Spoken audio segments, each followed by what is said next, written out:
Mika can now cancel stand short to special moves. Normally when you land this attack, you'd rather instead go into her TC for higher damage. My best guess is that this change allows her to combo into command grabs more easily when she has V-skill stocked. The command grab cancels are a bit stronger and allow for repositioning, but they often don't work after links into TC. You could already do the command grabs from jab, but short has a bit more forward movement and cancels and lets you go for higher strength command grabs for extra damage. You can also now cancel low forward. Low forward is an excellent counterpoke Mika players would use, but previously you had to use trigger to get a combo out of it. Now Mika gets over double the damage plus a knockdown with no meter cost. They did remove an active frame and expand the hurt box a bit, so the risk better matches the new higher reward. Stain Fierce has more range. It should combo more reliably from Stain Strong. It should be better as a counterpoke too. Mika's air TC supposedly throws opponents farther away. She can still easily get a meaty mix-up on them. I'm guessing it's so she doesn't get Oki if she does jump back air TC to punish a jump in. When Mika does clap into rope throw backwards, she can now backdash to get the wall bounce anywhere on the screen. This allows Mika to get combos that were previously corner exclusive.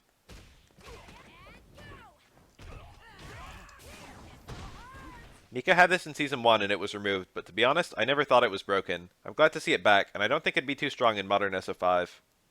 Note that it works only from backward rope throw, not forward rope throw. Mika's VS1 is now 75 total frames, down from 90, a pretty huge cut in duration. Most install V-skills are around 50, so Mika's was notably slow even if it does have armor. This should make it considerably easier to get up.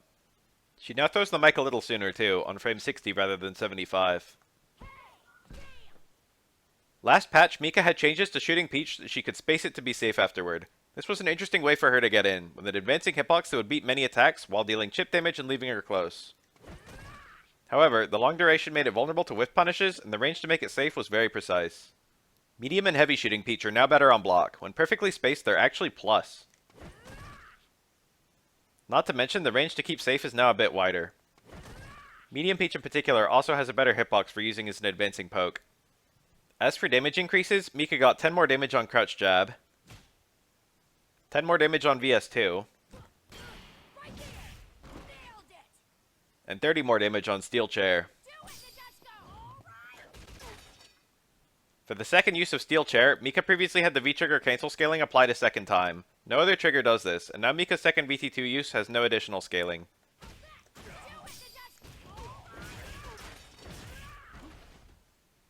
This was a great patch for Mika. She generally got buffs all around. I particularly like the rope throw, VS1, and low forward buffs. Rebalances over the years have definitely added nuance to her game plan, but I don't think she's so different now than she was at launch. I think both of her triggers are good, and while I think her skills aren't great, I think they're at least similarly viable. I do think VS1 buffs make it much more enticing than VS2 this patch, which is strange since VS2 was already the rarer skill, but apart from that, I like Mika's design as it is.